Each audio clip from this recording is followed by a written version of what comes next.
Hello, how are you? Today I am going to teach you how to make compost at home, what you need, what you can throw in, what is incompatible, what mixture to make, how much dry part, how much green part, how much to put in the compost bin, how much at once. You will see all of that in this video, and above all, I am also going to talk to you about some compost accelerators that I really like to use.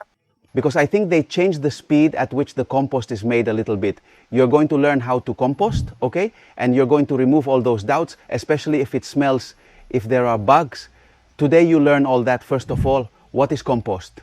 Compost is a natural fertilizer. It is something that is produced by the decomposition of organic matter.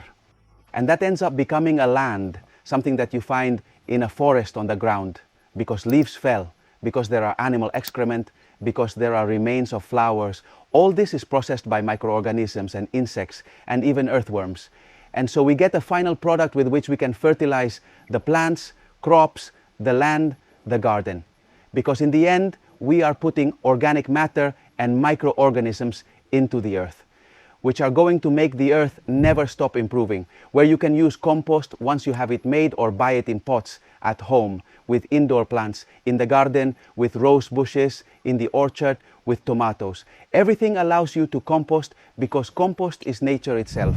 Everything is based on a kind of balance, which is the relationship between carbon-rich remains. And nitrogen-rich residues is what is called the carbon-nitrogen ratio. Carbon-rich residues are typically dry residues.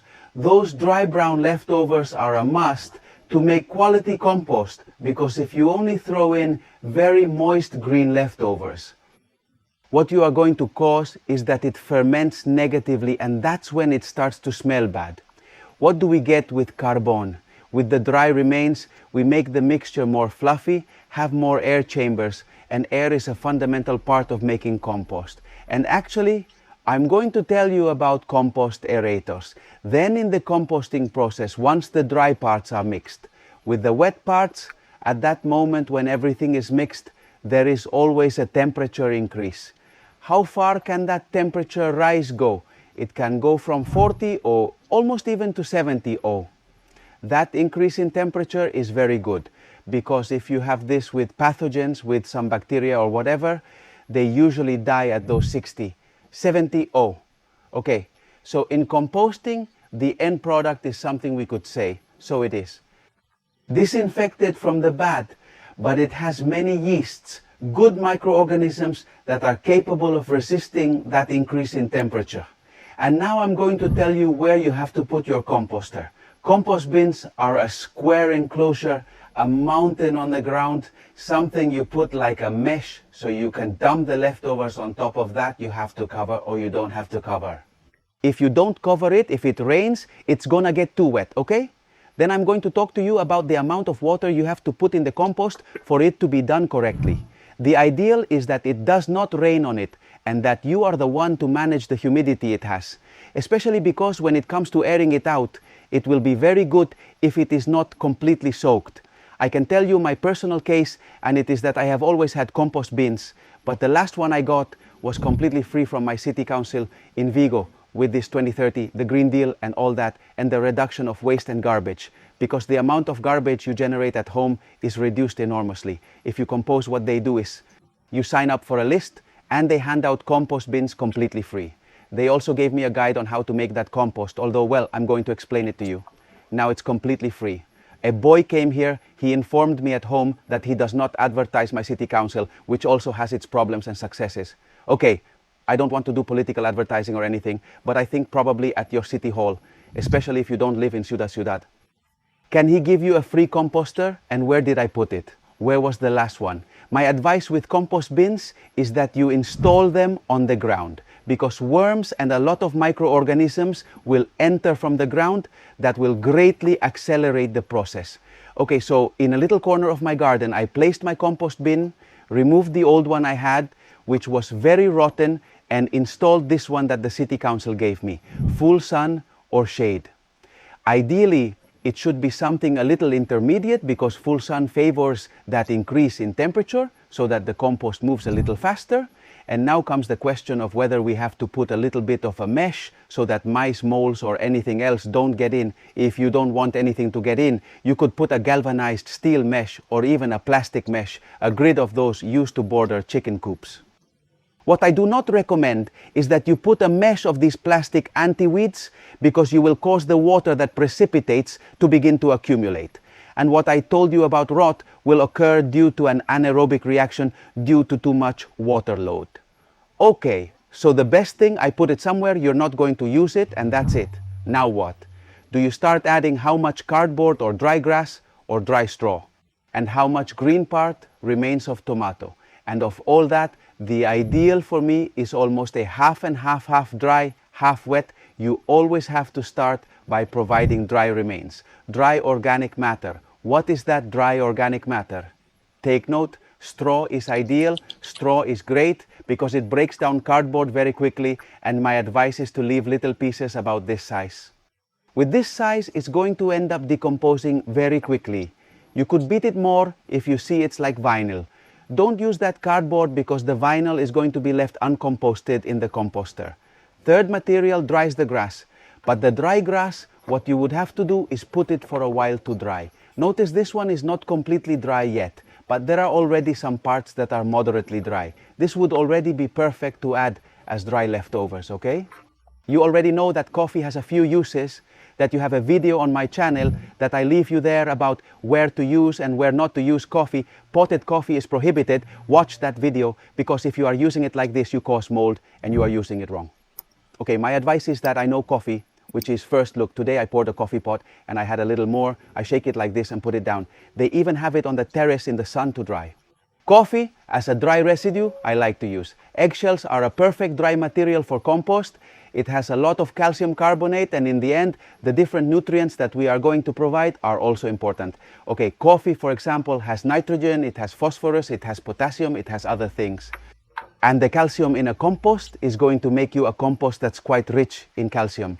And one last free thing that we all have many times in the Alameda, like I have here in my town, are the leaves of the trees that fall in autumn, or the ones you have in your garden. When autumn winter comes and your trees lose their leaves, collect all those leaves. Find a sack where you can store them if you want for a few months.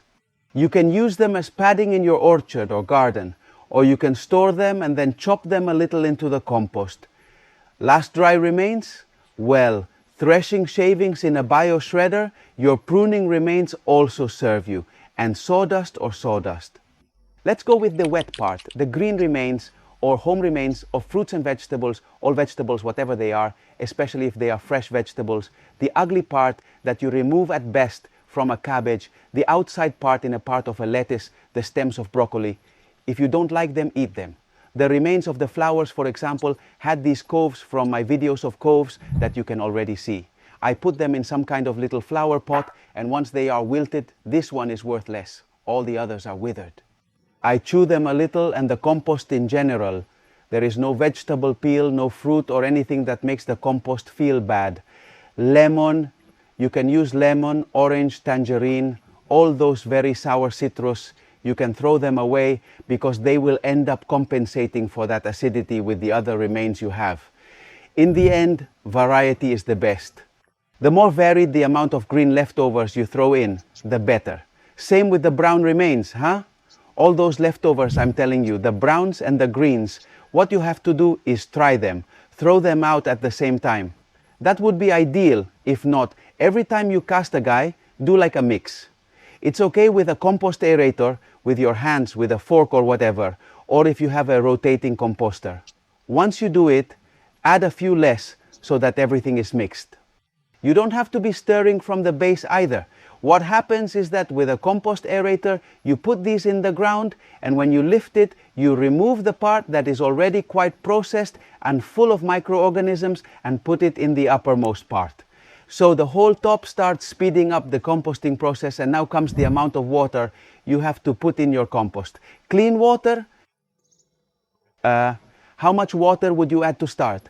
Well, it also depends on what types of remains you use. For example, these coves. This is a material that is completely filled with water. If there is such a thing, it even drips water. Normally, it is usually said that there is a humidity of 40, 50, 60%. It is difficult to measure it, but if you touch the compost a little and notice a little humidity, it's here. If you don't notice it very dry, surely the heat or the sun or in the air circulation itself, because the compost, the air, is very important. It will dehydrate you. So if you see that it's a little dry, remove it and wet it a little, that's it.